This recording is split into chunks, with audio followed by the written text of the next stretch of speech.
자, 이어서 소리 능력 강의 진행하겠습니다. 연습 문제 83번이고요. 교재 166페이지인데요. 요거는 어쨌든 현재 동영상 강의 들으시는 분들 혼동 없도록 제가 한번 정확하게 짚고 넘어가도록 하겠습니다. 자, 일단 유형을 먼저 한번 말씀드릴게요. 유형은 자, 자료 변환 문제라고 해요. 지금 보시면 주어진 자료가 일단 이렇게 단순한 표로 나와 있고, 그 다음에 그 표를 여기에서는 꺾은 선 그래프로 표현했을 때 올바르게 표현한 것은 아닌 것은 이렇게 묻는 문제인데, 이 문제 같은 경우는 얘처럼 선택지들이 전부 다 이렇게 동일한 형태의 자료로 나와서 옳은 것을 찾아라 라고 이렇게 나올 때가 있고, 또는 다양한 형태, 여기서는 막대 그래프, 여기서는 원 그래프, 이렇게 다양한 형태의 이제 도표를 활용한 다음에 옳지 않은 것을 찾아라 라고 낼 때가 있어요.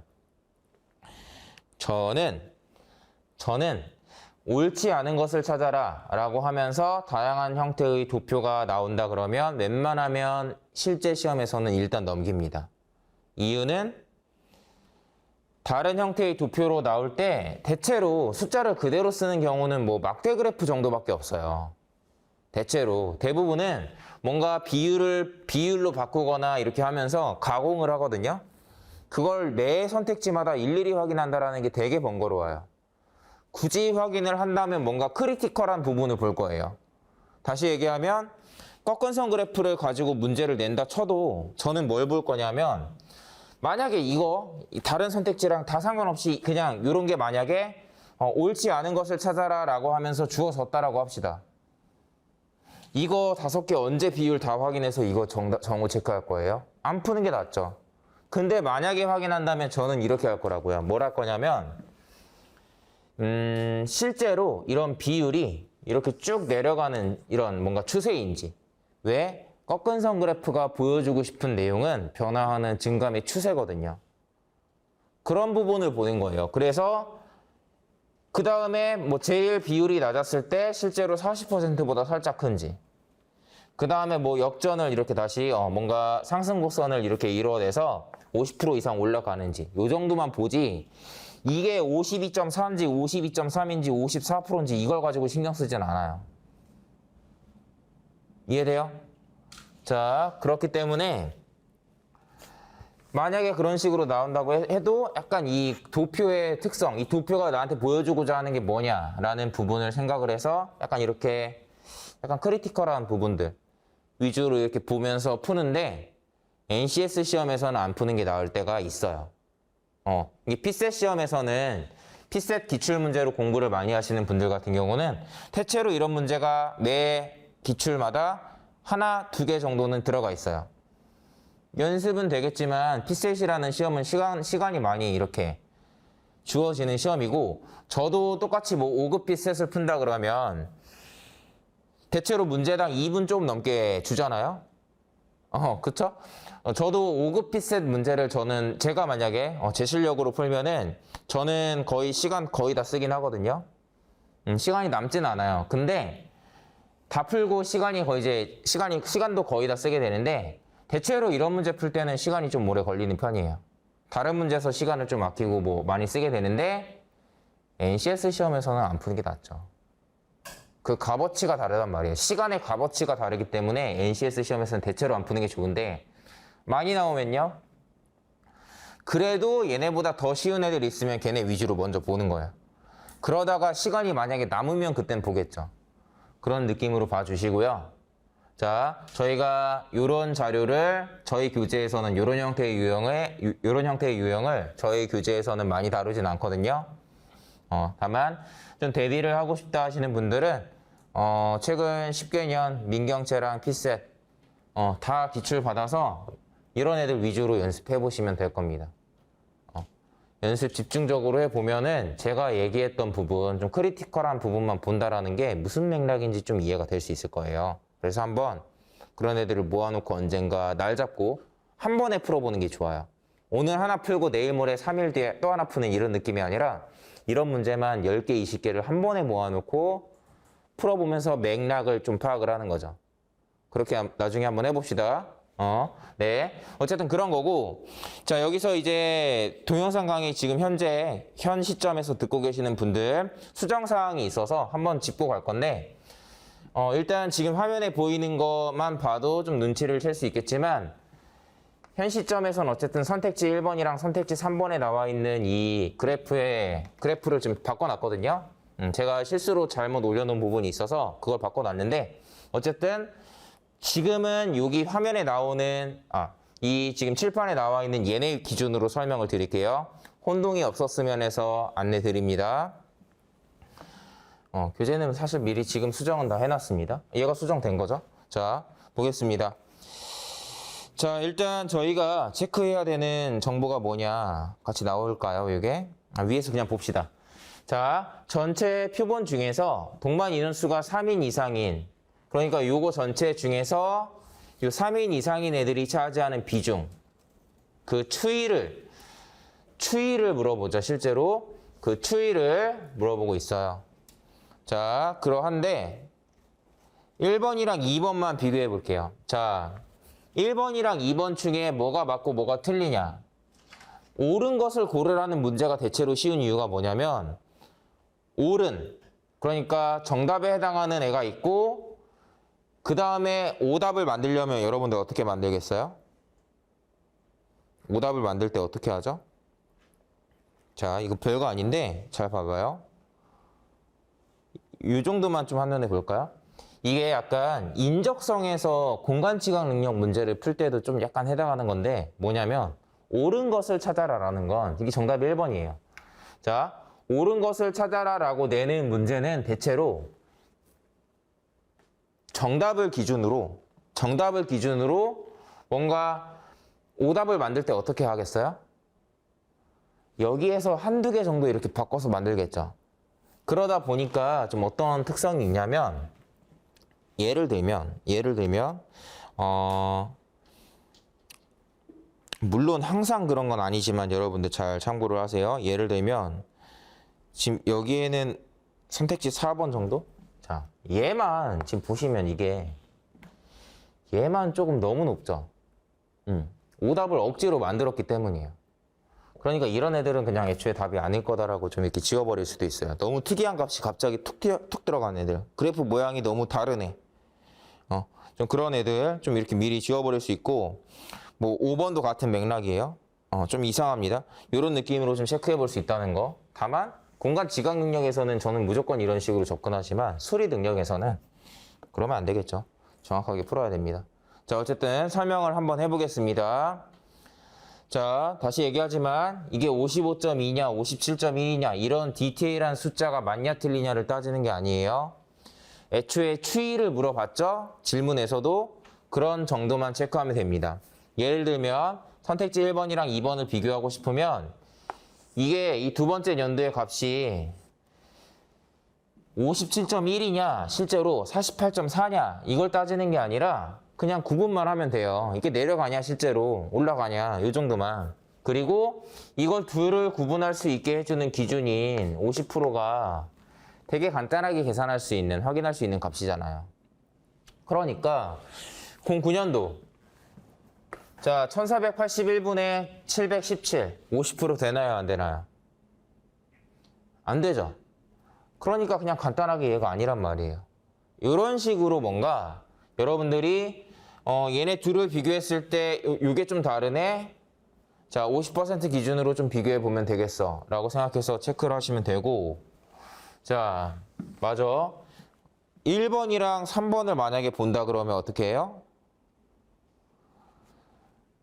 물론 여러분들 이게 자기 눈에 뭐가 보이냐에 따라 다를 수 있지만 1번이랑 3번을 만약에 비교한다고 했을 때 얘를 비교하는 것보다는 얘를 비교하는 게 훨씬 낫겠죠.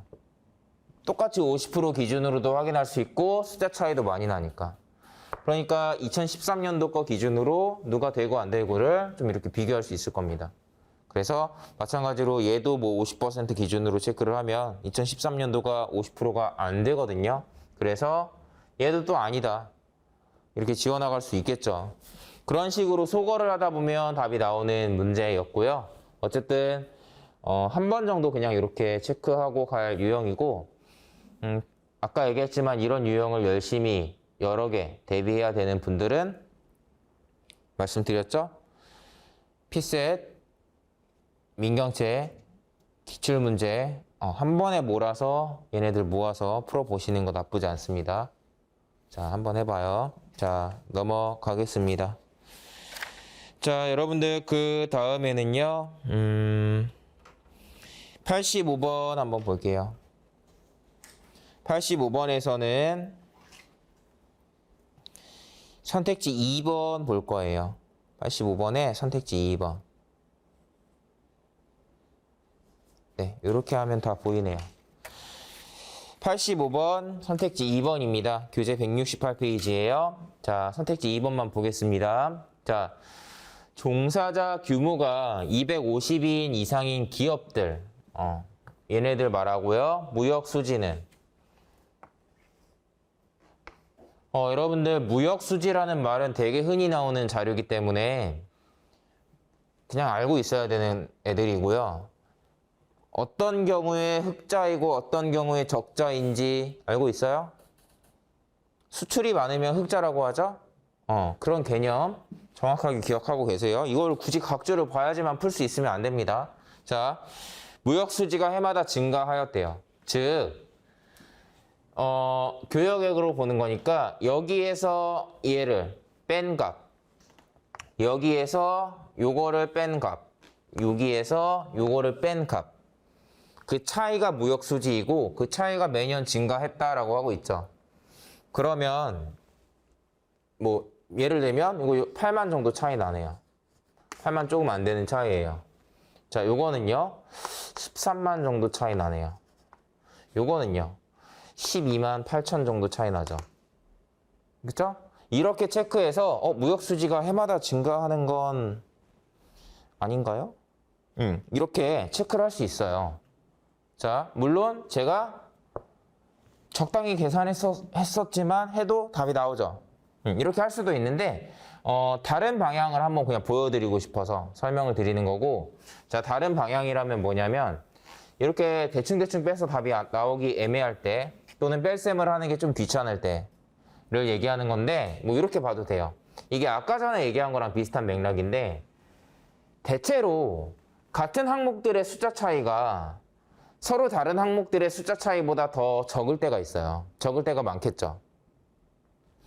그러니까 같은 항목끼리의 숫자 차이가 적기 때문에 덧셈 뺄셈이 조금 더 간단하게 될 때가 있다라는 겁니다. 그러니까 이렇게 넘어갈 때 예를 들면 이게 35,000 이렇게 줄었죠. 얘는요 9만 정도 줄었어요. 예를 들면, 그쵸? 수출액이 35,000 정도 줄긴 했지만 수입액이 훨씬 많이 줄었기 때문에 어때요? 실제로 그 무역 수지는 뭐 늘어났다 줄어들었다 이렇게 판단이 되겠죠? 이런 식으로 하는 경우도 있기 때문에 그냥 그걸 한번 설명드리고 싶었습니다. 자, 물론 여기서는 그냥 원래 정석대로 해도 상관없는 문제긴 했는데 이런 식으로 빼는 것도, 이런 식으로 비교하는 것도 생각해 보라는 거고, 여기도 마찬가지예요. 29,000 정도 차이가 납니다. 여기는요 26,000 정도밖에 차이가 안 나죠? 수출액이 더 많이 줄었다는 뜻이니까, 예를 들면 수출액이 2만 원 줄고 수입액이 2만 원 줄면은 이게 또이또이죠. 근데 수출액이 더 많이 줄었다는 얘기는 무역 수지가 더 내려갔다는 뜻이죠. 그런 식으로 판단을 해서 그냥 이런 느낌으로 갈 수도 있다는 얘기를 하는데, 이 문제에서는 크게 상관은 없었지만 아까 얘기했던 걸 잘 기억해요. 대체로 뭔가 이런 두 가지 항목의 차이가 뭐 증가하는 추세다, 감소하는 추세다 이런 거 물어보는 그런 상황에서 결국에는 A 항목이랑 B 항목의 뭐 차이 뭐 이런 것들을 물어보는데, 대체로 같은 항목들끼리 숫자가 좀 비슷하다고요. 사이즈가. 그러니까 이렇게 뺄셈을 할 때 이렇게 빼는 것보다 이렇게 빼는 게 더 편할 때가 있다. 그냥 이런 느낌으로. 다시 얘기하면 이 숫자로 보면 조금 더 잘 보일 것 같은데, 여러분들 이 숫자의 차이 계산해 보세요 라고 하는 것보다 얘랑 얘 차이가 훨씬 눈에 잘 들어온다는 뜻이에요. 얘랑 이거의 차이를 여기서 또 하는 것보다 요거 한 24밖에 안 줄었네. 20몇 밖에 안 줄었네. 이렇게 보는 게 더 쉽죠. 이 숫자로 생각하시면 더 좋겠어요. 요 다음에도 여기 48명 증가했어요. 여기는요 28명 증가했네요. 뭐야 이거? 기업수, 아니, 명이 아니라 기업수죠? 뭔가 이런 식으로 비교하면 더 작은 숫자로 이렇게 비교할 수 있겠죠? 이런 원리도 알고 있으면 좋겠다 설명드립니다. 자, 별거 아니지만 이런 약간 디테일한 부분도 조금 있어요. 자, 다음에 넘어갑니다. 86번으로 갈게요. 자, 요거는 빠르게 체크하고 넘어가겠습니다. 86번, 여러분들 이런 형태의 자료 방사형 그래프예요. 자, 제가 질문을 던질 텐데 스스로 답변을 머릿속으로 생각해 봐요. 방사형 그래프는 언제 쓰죠? 분명히 얘랑 막대 그래프를 쓰는 때가 좀 다르겠죠. 얘는 언제 써요? 이런 거. 이론적으로 모듈형 시험에서 나올 수 있어요. 요런 부분. 지금 딱 안 떠오르면 나중에 이런 부분 체크해야 된다. 라는 거 지금 한번 생각하라는 뜻입니다. 자, 이렇게 나왔습니다. 그 다음에 자, 여러분들 여기에서 보기 C 보시면 6대 과제의 추진 필요성 점수 평균은 3.7 이상이다. 평균 나오면 뭐 생각하라 그랬죠? 평균은 항상 가평균이라는 거 생각하라는 거고, 방사형 그래프에서도 이런 평균과 관련된 거를 좀 자주 물어봅니다. 네, 자 한번 볼게요. 방사형 그래프 그리는 방법? 뭐 이런 게 나올 수도 있고, 언제 쓰는지 이런 게 나올 수 있습니다. 자, 네, 보겠습니다. C, 6대 과제의 추진 필요성 점수 평균은 3.7점 이상이다. 필요성 점수는 얘네요. 자, 그러면 이런 거 어떻게 하죠? 3.7 기준으로 편차 체크하면 되겠죠? 얘가 딱 3.7인데 잘 봐요. 유일하게 얘만 0.45 더 높고요. 나머지 지금 보시면 전부 다 0.2, 0.3 이렇게 다 작죠? 그러면 편차를 다 더했을 때 이게 금방 이렇게 상쇄가 되지 않겠어요? 마이너스에 해당하는 값이 훨씬 더 많겠죠? 그러니까 요 내용 이렇게 3.7 기준으로 가평균 활용해서 편차의 합계 비교하는 문제였다는 거. 자, 이렇게 체크하고 그냥 연습 삼아서 한번 볼까요? 여러분들 이 왼쪽에 있는 6대 6개 과제별 성과 점수의 평균이 4.3보다 더 큰지 작은지 한번 해봐요.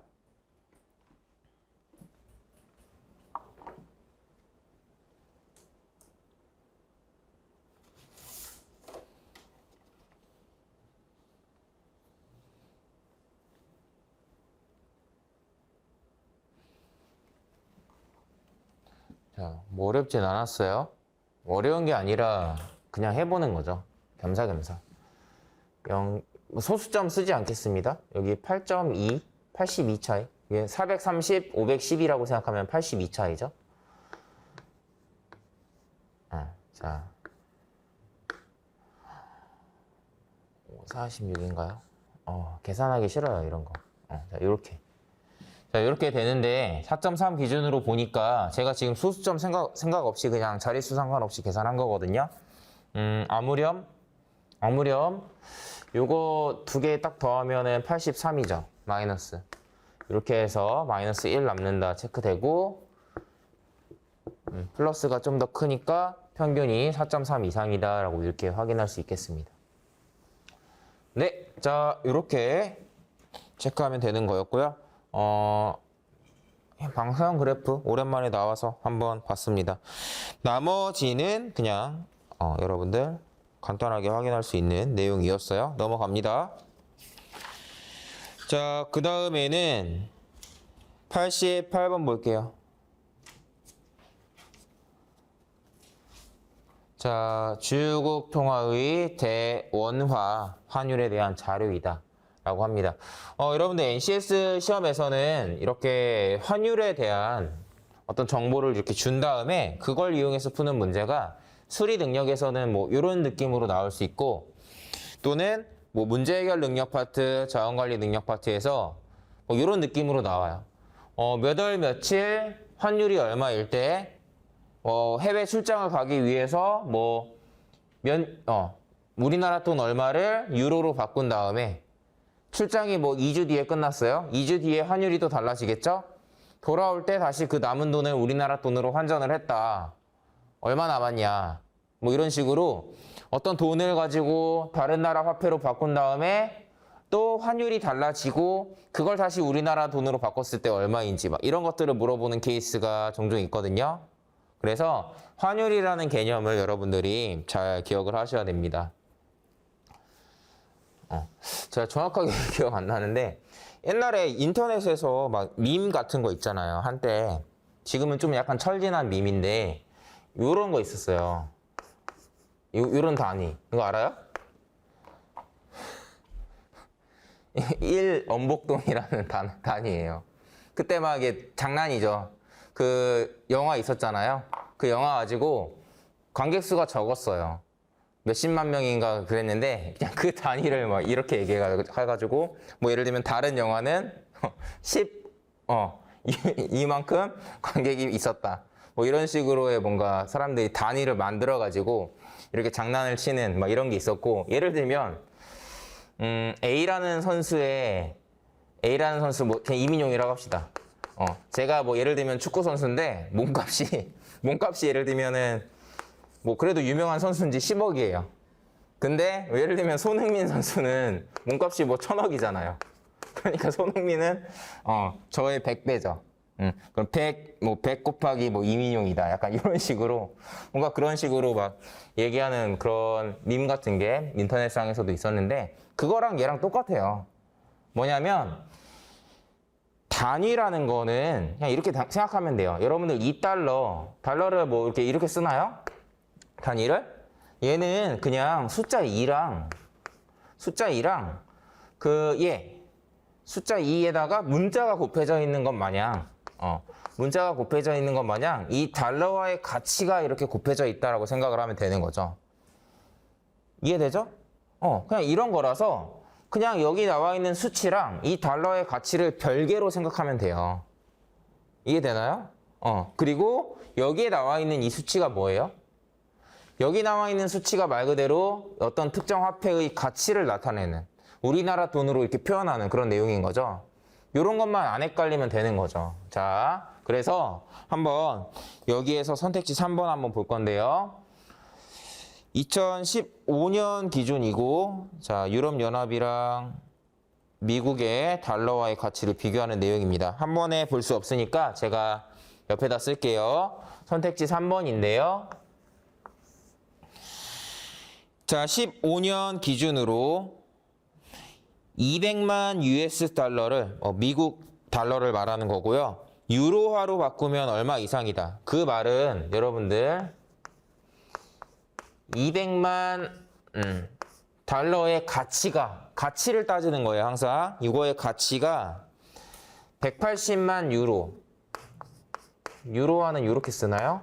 요거의 가치 이상이다라는 뜻이죠. 이거의 가치가 180만 유로 이상이다라는 건 이 뜻이에요. 근데 이게 뭐라고요? 그냥 200만에다가 그 1달러의 가치가 이렇게 곱해져 있는 거고, 180만이라는 숫자에다가 1유로의 가치가 이렇게 그냥 곱해져 있는 거예요. 그러니까 우리가 이렇게 이해를 하면 되죠. 숫자는 숫자끼리 약분하면 되니까 뭐 이렇게 약분하면 0.9죠. 그러니까 1달러의 가치가 0.9 곱하기 1유로의 가치보다 더 큰지 작은지 이걸 확인하라는 문제였던 거예요. 자, 1달러의 가치 2015년 대입하면 되죠. 1069.5원입니다. 지금이랑 차이 많이 나죠. 자, 알고 있어요? 지금 환율 얼마인지? 이런 약간 시사적인 것들 알고 있어야 NCS 시험에서도 여러분 뉴스 자주 보셔야 돼요. 상식 문제는 대비할 수 없어요. 항상 이렇게 이런 데 관심을 갖는 거지. 1196.93이죠. 자, 이렇게 하는 거였고 이거 어떻게 계산해요? 90% 계산하는 거니까 10% 빼주겠죠? 1196.93에서 119.6 이런 식으로 빼서 나오는 값보다 얘가 더 큰지 77 나오지 않나요, 이게? 이 소수점 제외하고 96 빼기 19, 77이죠? 오른쪽이 더 크니까 잘못된 내용이네요. 이렇게 확인하는 거였습니다. 어렵지 않죠? 자, 그럼 한번 그냥 장난삼아 해볼까? 장난삼아? 계산하기 귀찮은데 장난삼아 하기에는 그냥 해볼게요. 만약에 여러분들이 자, 여행을 갈 거야. 나 유럽 여행 가야겠다. 여러분 신났어요. 유럽 여행 가야겠다. 그래서 환전을 해. 얘 얼마 쓸지 이렇게 좀 정해놓고 가죠. 얼마나 환전할까? 자, 200만 원어치를 환전을 할 거예요. 와, 가서 돈을 막 쓰려고. 200만 원어치를 요거 기준으로 환전을 하면 어떻게 계산해야 되죠? 몇 유로죠?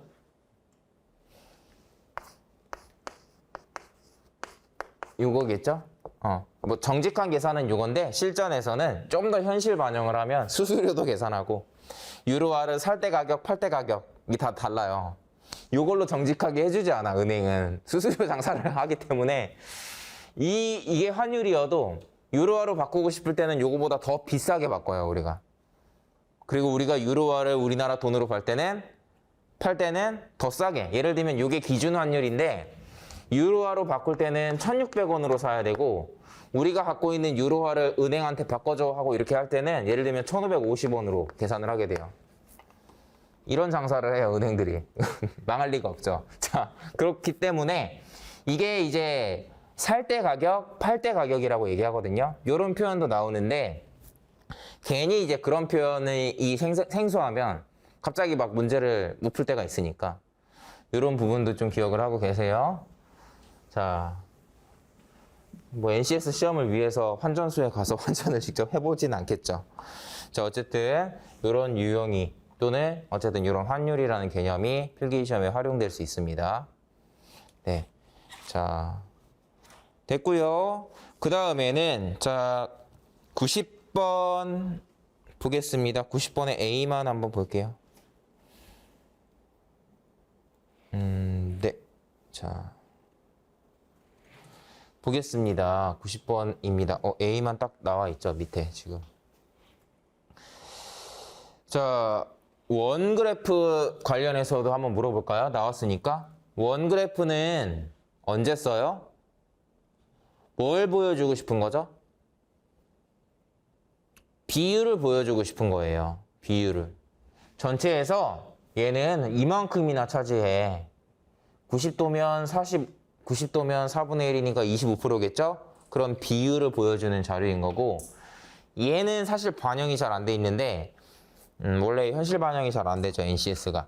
그 원그래프를 그리는 방법에서 항상은 아니지만 대체로 어떤 식으로 그려라 라고 얘기하는 부분이 하나 있거든요.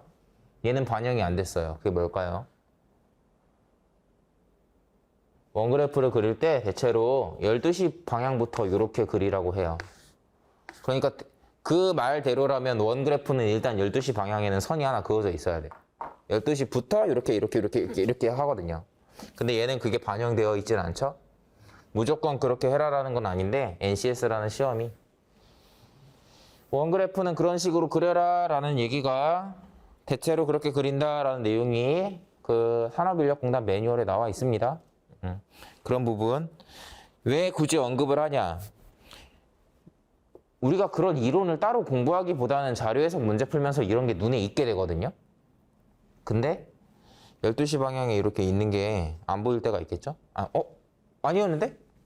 12시 방향에 꼭 그리는 거 아닌데? 약간 이런 문제가 떠오를 수 있단 말이에요, 갑자기. 그러면 이제 또 오답을 고를 수 있으니까 혹시 몰라서 하는 얘기입니다. 자, A 한번 보겠습니다. 2010년 세계 인구가 얼마이다? 사람 많이 살아요, 참. 자, 보겠습니다. 이 문제는 어떻게 구하냐? 일단 OECD 국가별 인구수가 나와 있죠. 실제 인구수가 나와 있으니까 이 값을 이용해야 될 거고요. OECD 국가의 인구가 전 세계에서 차지하는 비중이 또 나와 있으니까 이걸 이용할 거예요. 이제는 좀 보이나요? 이 16.7이라는 숫자가 6분의 1로 보여야겠죠? 자, 그 다음에 그럼 OECD 국가의 인구를 구해야 되는데 이걸 다 더할 수도 있지만 문제에서는 이걸 아마 유도한 거겠죠? 이 미국이 25%에 해당하고요. 이게 90도에 해당하는데 이게 약간 얼추 비슷해요. 얼추. 그러니까 미국의 인구가 대략적으로 요거 3개를 더한 값. 이렇게 더하면 210이고 이렇게 더하면 316이겠죠? 그러니까 3.16억 명이 대체로 미국의 인구랑 비슷하다 라는 느낌으로 이렇게 보라는 의도로 낸 거예요. 근데 이제 의심병 도지면 이거 다 더한 다음에 75%가 얼마다 이렇게 풀겠죠. 자, 이렇게 풀란 얘기고 미국이 이제 OECD 국가 인구의 4분의 1이니까 OECD 국가는 한 12억은 넘겠죠. OECD가. 그 다음에 이게 전체의 6분의 1이니까 여기다가 6을 곱하면 72억 뭐 이렇게 나오죠. 그래서 세계 인구가 70억 명 넘는다. 뭐 이렇게 푸는 건데요. 아주 가끔 여러분들이 2010년도 기준으로 세계 인구 70억 명이 넘는다라는 걸 이미 알고 있었다. 라고 하면 상식으로 풀어도 돼요. 무슨 말이냐? NCS라는 시험에서 대체로 어떤 자료를 이렇게 따와서 문제를 만들 때는 따올 때 이게 정말 이제 그 현실 반영이 되어 있는 문제냐 아니냐라는 거는 대체로 현실 반영이 돼 있거든요. 이런 거. 실제 현재 세계 인구가 70억 명이 넘는데 문제를 만들 때 억지로 70억 명이 안 되게 문제를 내지 않는다는 뜻이에요. 그러니까 상식적으로 알고 있는 게 만약에 있으면 그걸 좀 반영해도 돼요. 미국의 인구가 3억이 넘는다는 거는 상식적으로 알고 있었을 수도 있어요. 그러니까. 자, 어쨌든 그런 겁니다. 그 얘기 한번 정도 해보고 싶었습니다. 넘어가요. 91번 보겠습니다. 91번에서는 선택지 3번, 4번 정도만 해볼 계획입니다. 안 보이네. 자, 91번 옳지 않은 것 고르라고 나와 있고요. 연도별로 경제활동 인구를 여성과 남성, 성으로 이렇게 구분해서 나타낸 자료입니다. 선택지 바로 같이 보면서 내용을 볼게요. 3번 대한민국 여성 경제활동 인구의 전년 대비 증가율이 남성 경제활동 인구의 전년 대비 증가율보다 매년 높다. 증가율이라는 걸 비교하는데 하나 비교하는 게 아니라 여러 개 비교하는 거죠. 대체로 암산할 수 있게 된다 그랬어요. 그냥 한번 볼까요? 여기네요. 여성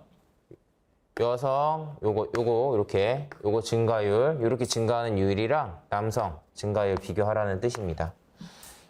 증가율을 직접 계산하는 느낌보다는 뭐 이렇게 가겠죠? 여성 보니까 이게 220 증가한 거거든요. 대략 한 2% 정도 증가했네요. 그죠? 보이니까 얘 보니까 160 정도 증가했죠.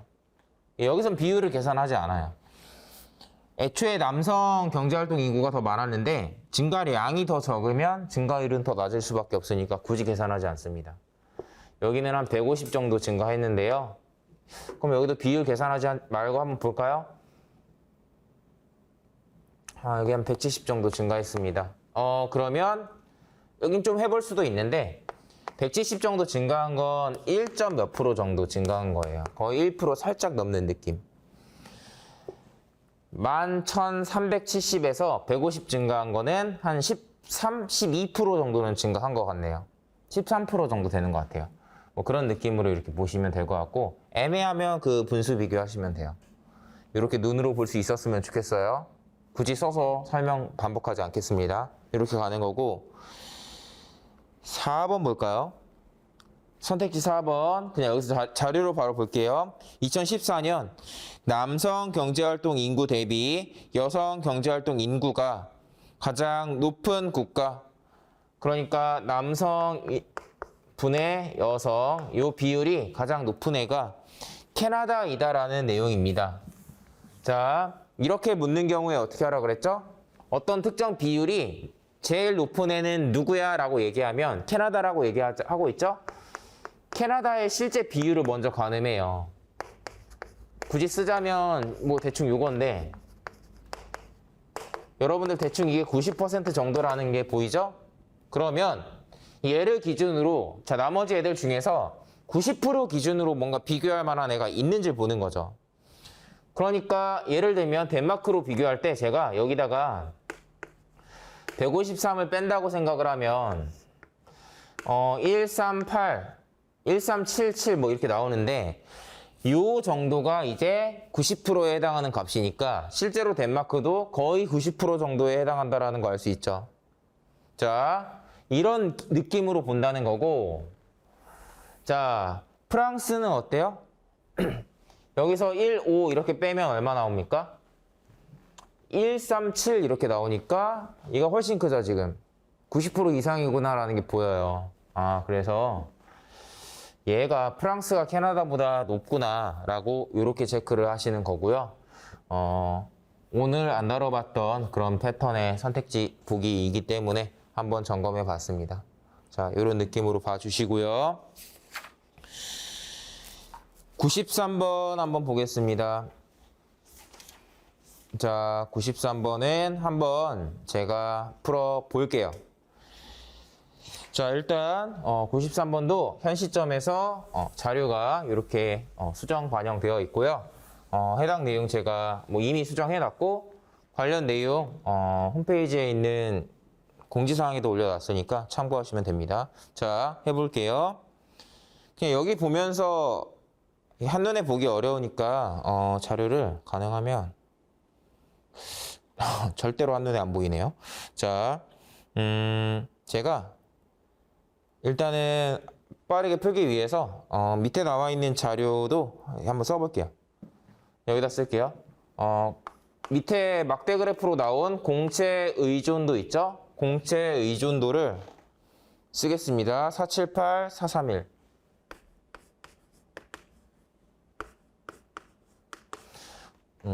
이거는 그냥 여러분들 이렇게 바로 보면서 풀려고 설명하려고 쓰는 거니까 실제 시험에서는 쓰진 않죠. 당연히.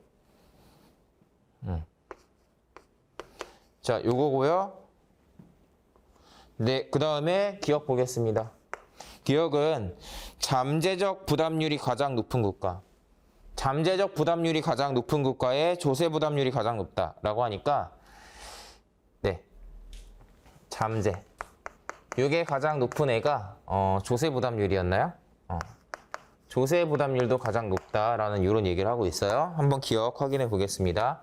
자, 여러분들 빈칸이 많은 문제예요. 빈칸을 어떻게 채울까 생각하시면 되는데 다 같은 항목으로 나와 있으니까 여러분들이 한 가지 숫자 잘 골라서 비교 잘 해보시면 금방 이제 파악은 되겠죠? 자, 예를 들면 국민 부담률이라는 이 첫 번째 자료는 사실 아래에 있는 설명을 안 봐도 뭐 금방 눈치를 챌 수 있는 부분이 있긴 한데 여기 나와 있지만 사회보장 부담률 얘랑 얘의 합이라고 나와 있죠. 표를 만들 때 여러분들 요렇게 표 만드는 건 이렇게 표 항목을 만드는 건 얘네 둘이 여기에 포함된다는 의미예요. 이런 형태도 좀 기억을 해놔요. 자, 그래서 빈칸 채워볼까요? 52인가요? 그렇죠. 자, 여기는요. 여기에서 얘를 빼는 거겠죠? 이렇게 빼면은 38.5예요. 자, 여기는 15.9겠죠? 빈칸이 또 있나요? 여기 있네. 자, 얘는 어떻게 구하죠? 잠재적 부담률은 국민 부담률의 재정 적자 비율을 더하는 거니까 이 둘의 합이네요.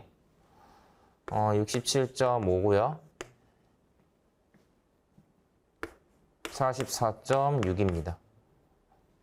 네, 자, 이렇게 보는 거였고 이거 다 채웠으니까 나머지는 사실 그냥 사실 확인하는 내용인 것 같아요. 기억. 잠재적 부담률이 가장 높은 애. 얘죠? 조세 부담률이 가장 높다. 얘가 가장 높네. 아니에요. 높냐? 아니죠? 여기 있네요. 얘가 더 높죠?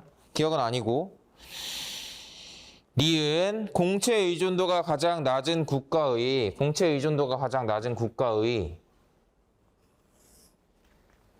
국민 부담률이 두 번째로 높다.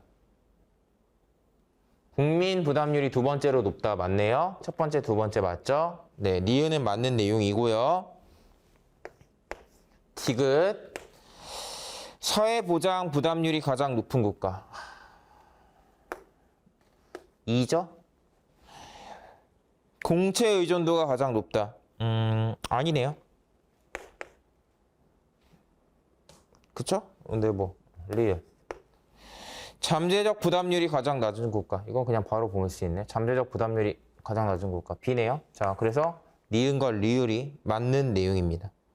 이렇게 확인이 되는데, 자, 네, 뭐 별 문제 없었던 문제였던 것 같습니다. 네, 이렇게 확인하면 되는 문제였고, 정리를 하자면 문제 자체는 어렵진 않았지만 여러분들이 빈칸이 많이 남아있는 문제는 빈칸을 채울 때 어떤 식으로 채워야 하는지 대체로 이렇게 수식을 줄 거예요. 이런 걸 잘 이해하고 풀었으면 좋겠고, 빈칸이 여러 개가 나오면 저런 수식을 여러 번 활용을 하는 거니까 한 번 정확하게 이해한 다음에 여러 번 이렇게 잘 적용하면서 풀면 좋겠습니다. 94번 보겠습니다. 자, 94번에서는요. B 한번 볼게요. B, 보기 B. 이것도 한눈에 안 나오니까 B를 여기다 쓸게요. 보기 B의 내용은 뭐냐? 2002년이랑 02년이랑 05년의 총 에너지 소비량 중 중동산 원유. 총 에너지 소비량 중에 중동산 원유. 갑자기 중동산 원유가 뭐지? 중동. 사우디아라비아에 있는 그런 데 있잖아요. 중동산. 이해되죠? 거기서 가져온 원유를 말하는 건데 얘를 물어봐요. 근데 여러분들 지금 보시면 여기 나와 있는 자료가 어때요? 전부 다 뭔가 A분의 B, 뭐 C분의 D, 뭔가 이런 식으로 무엇 중 무엇의 비율 뭐 이런 식으로 뭔가 분수 형태로 주어지는 값이 나왔죠? 자, 이런 경우에는 대체로 뭐 예를 들면 뭐 이렇게 나와 있는 두 가지의 값을 곱하면 우리가 A분의 C의 값이 나오죠. 이런 느낌으로 뭔가 여기 있는 값들 중에 어떤 애를 곱하거나 나누거나 하는 식으로 수식을 변형을 해서 요 비율도 한번 구해봐 라는 형태로 문제를 종종 내요. 약간 그런 패턴 중에 하나. 이런 패턴을 한 번쯤 소개하고 싶었던 그런 문제인데요. 그러면 여러분들이 얘도 마찬가지로 똑같이 생각해야겠죠. 일단 중동산 원유에 대해서 얘기하고 있으니까 중동산 원유가 들어가 있는 얘를 무조건 이용하는 걸 거예요. 무조건. 총 에너지 소비량은 두 번 나오죠. 둘 중에 뭘 이용하는지가 내용을 보지 않고 확정되진 않죠? 그러니까 일단 얘를 기준으로 자, 원유 중 중동산 원유.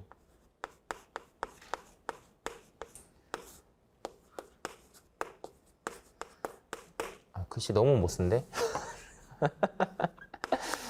원유. 저 실제로는 더 잘 써요. 여러분 감안하세요. 이 칠판 글씨가 쉽지 않습니다. 중동산 원유. 자, 이건데 얘를 이용하는 거니까 우리가 아무렴 제가 옛날에 각축 이용하는 거 얘기한 적 있었죠. 분모에 있는 게 지금 마음에 안 들어요. 분모에 있는 거 없애려면 분자에 들어가야겠죠. 이번에는 자, 얘를 이렇게 날려버리려면 이 원유의 비율이 원유에 대한 이 값이 분자에 들어가는 무언가가 필요해요. 자, 원유에 대한 내용 들어가 있는 거 얘밖에 없고 우리가 또 원하는 총 에너지 소비량이 들어가 있죠. 그러니까 총 에너지 소비량에 대한 요 값 이렇게 들어가 버리면 이렇게 삭제돼서 우리가 원하는 값이 이렇게 나옵니다.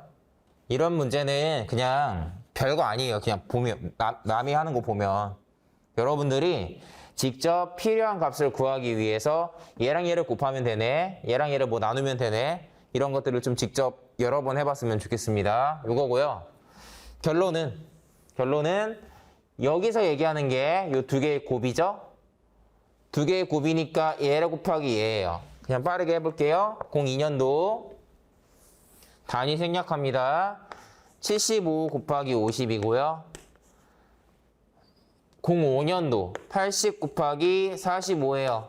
자, 계산하기 쉬운 숫자가 나와줬습니다. 나왔지만 공부할 때는 어떻게 하라고요?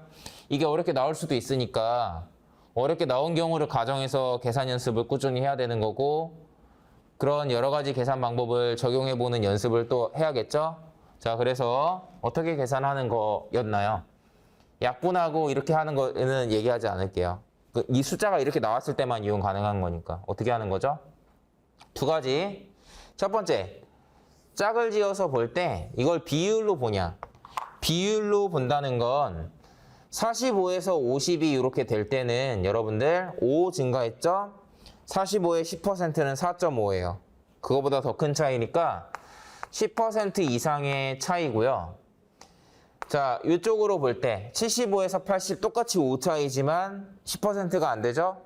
비율상 얘는 10%가 안 되니까 숫자가 이렇게 엇갈려 가면서 증가하는 비율을 고려했을 때 왼쪽으로 갈 때가 더 크니까 이렇게 확인이 가능합니다. 이게 비율로 보는 방법이었고, 아니면 마침 이 문제처럼 덧셈 뺄셈하기 쉬운, 뺄셈하기 쉬운 문제가 나오면 어떻게 하는 거였어요? 짝을 지은 애들끼리 숫자 차이를 이용하는 거였죠? 어떻게 하는 거였냐면 45의 짝꿍이 50이에요. 5가 더 크죠? 75의 짝꿍이 80이에요. 5가 더 커요. 이 숫자를 이렇게 바꿔서 보라는 거였어요. 75 곱하기 5랑 5 곱하기 45로. 그러면 어떻게 돼요? 단순하죠?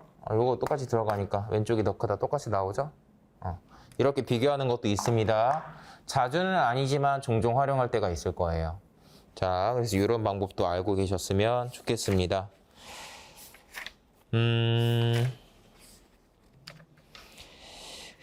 99번 보겠습니다. 99번 마지막이에요.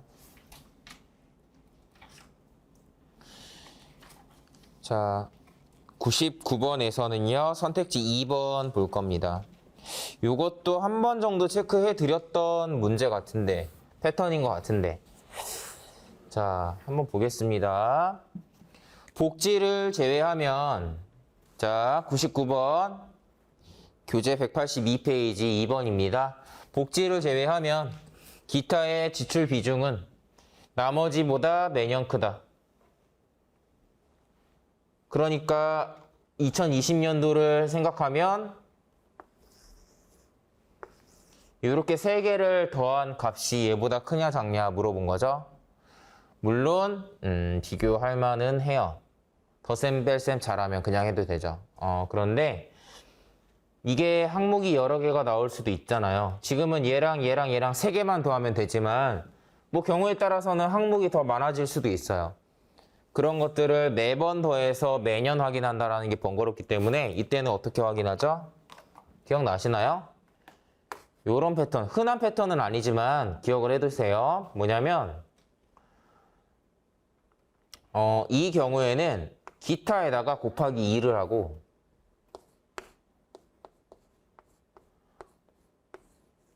그 다음에 복지에 해당하는 값을 더했을 때 이게 100%를 넘어가냐 그렇지 않냐 이걸로 푸는 거였어요. 왜죠? 이 기타가 나머지 애들보다 더 크면 이 나머지 애들을 대충 우리가 기타라고 때려 넣었을 때 이것들을 그냥 만약에 기타라고 계산을 했을 때 얘 더하기 얘가 100%를 넘어가면 어떻게 되죠? 실제로 얘네들의 합보다 얘가 더 크다는 뜻이에요. 아닌 경우는 반대인 케이스고, 그렇기 때문에 원리 한번 예전에 설명한 적 있어요. 복습 잘 하시면 딱 캐치할 수 있을 겁니다. 그렇기 때문에 이렇게 확인하는 거고, 이 맥락을 이해하고 있으면 여러분들이 암산이 되죠, 이제. 자, 어떻게 암산할 수 있냐? 여기에다 곱하기 2를 해서 얘를 더하는 거예요. 그게 100이 넘냐 안 넘냐? 곱하기 2에서 했더니 100 안 넘죠? 여기서부터 일단 아니란 뜻이에요. 아무거나 또 골라볼까요? 이거 곱하기 2 하면 86.6이에요. 얘랑 더하면 100 넘어가겠죠? 이때는 또 맞다는 뜻이고, 이렇게 확인을 할 수 있습니다. 이 패턴도 한 번쯤 그냥 복습하시라고 교재 뒷부분에 넣어놨으니까요. 이렇게 99번 이 내용으로 점검 한번 해보시면 되겠습니다. 네, 여러분들 자료 해석 문제풀이는 여기까지인데 간단하게 그냥 총평을 하자면 자료 해석 유형은 일단 출제 비중이 그러니까 개별 유형으로 따졌을 때는 NCS라는 시험에서는 가장 많이 나오는 유형이죠. 물론 자료가 다 달라질 테고 자료에 따라서 푸는 방법이 또 다 다르지만 물론 이렇게 자료 해석이라고 크게 묶은 거긴 하지만 그럼에도 불구하고 같은 유형이라고 얘기할 수 있는 건 결국엔 숫자들이 들어가 있는 각종 자료와 그냥 그것에 대한 OX 질문, 계산 문제 이런 애들이 전부기 때문에 사실은 전부 다 비슷한 유형의 문제라고 할 수 있는데 그만큼 전체에서 차지하는 비중이 큰 중요한 유형이니까 열심히 연습하시고요. 오늘 또 얘기했었지만 얘네들은 몰라서 틀리는 게 아니라 실수하거나 계산하는 데 시간이 오래 걸린다고 했어요. 그러니까 여러분들이 실수를 좀 안 할 수 있게 좀 꼼꼼하게 읽는 것도 물론 중요하고 계산 연습을 잘 해서 적당히 계산하면서 풀 수 있다면 기복 없는 점수가 나오는 파트라고 전 또 생각하거든요. 문제 해결 능력, 자원관리 능력은 어떤 유형의 문제가 어떤 난이도로 출제됐냐에 따라서 시험장에서 실제로 막 말리기도 하고 그러면서 좀 어쩔 때는 쉽게 나오면 막 70점, 망하면 한 40점 이렇게 기복 있는 점수가 나와요. 근데 자료 해석 부분은 좀 완성을 해 놓으면 거의 일정한 점수가 좀 나오는 애들이거든요. 그러니까 안정적으로 좀 점수를 받아갈 수 있는 그런 영역이 여러분들에게 되었으면 좋겠고요. 시험 볼 때 어렵게 나오더라도 계산이 지저분하게 나오더라도 여러분들한테는 유리하게 나왔다라고 느낄 수 있을 정도로 내가 확실히 쟤네들보다는 같은 고사장에 있는 다른 애들보다는 계산 연습을 확실하게 내가 많이 하고 철저하게 했을 거야. 라는 이런 판단, 이런 생각을 할 수 있을 정도로 뭔가 꾸준하게 노력하셨으면 좋겠습니다. 네.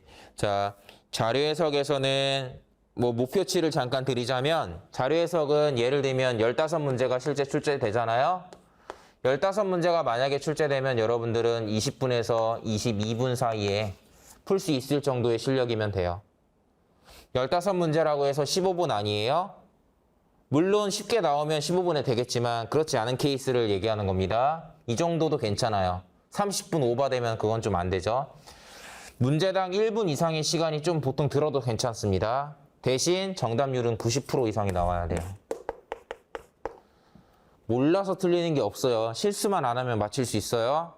90% 이상 나와야 돼요. 90% 이상이 안 나온다는 건 뭔가 지금 실수가 잦거나 뭔가 계산하면서에서도 실수가 있다란 뜻입니다. 아직 공부가 조금 부족하다는 느낌이에요. 이렇게 가시면 돼요. 그러니까 설령 풀이 시간이 이거보다 훨씬 길어지더라도 얘는 유지해야 돼요. 이해되죠? 그래서 여기서 안정적인 점수를 받아가세요. 제가 NCS 시험을 여러 번 받고 여러 번 합격했던 이유는 저는 의사소통 능력이랑 수리 능력에서 90점 이상을 받아요. 거의 대부분. 수리 능력은 거의 다 맞거나 하나 틀리거든요. 이렇게 받을 수 있는 애들이에요. 준비가 되면. 안정적으로 점수를 여기서 받을 수 있으면 자원관리 영역은 발로 풀어도 합격을 하는 거예요. 반은 안 풀어도 합격할 수 있는 거예요. 그런 맥락이니까 반드시 길고 힘든 과정인 건 알지만 여러분들이 목표치를 좀 높게 잡고 준비를 해야 됩니다. 자, 이렇게 얘기하고 자료 해석은 마무리하도록 하겠습니다. 일단 강의는 10분 쉬었다가 이어서 진행될 예정입니다. 네, 쉬었다 가겠습니다.